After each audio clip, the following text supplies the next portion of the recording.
Escuchando, importante, escuchando que la carretera está por terminar o está por inaugurar mañana.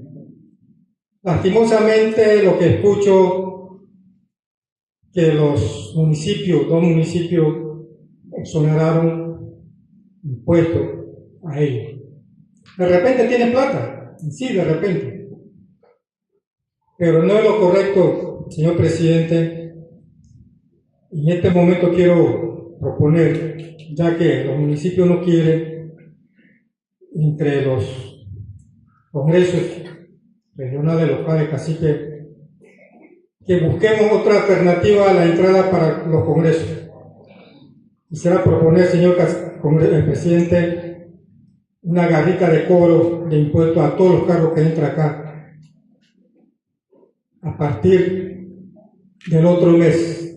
¿Para qué?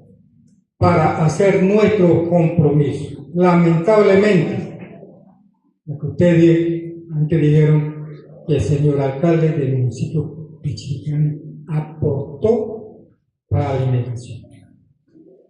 Cuando esto es trabajo de los 2 municipios. Si tenía tanta plata, no pudieron mandar ni siquiera una botella de agua para los delegados y para los visitantes. 2. Señor presidente, hay una resolución aquí, alga panameña.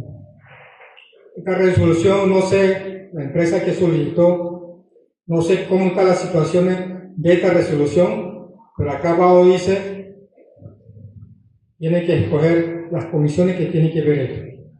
Entonces yo sí quisiera dar una explicación breve sobre este tema, porque va a pasar lo mismo como pasó con ASA.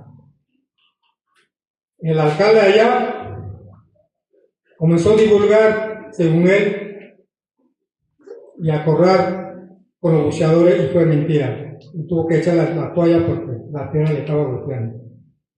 Así que, señor Will, de repente NASA, algunos dicen que se ha muerto, está vivo todavía porque la NASA está en el agua todavía. Así que ese tema hay que tocar, ¿verdad? Y que, señor presidente, muchas gracias.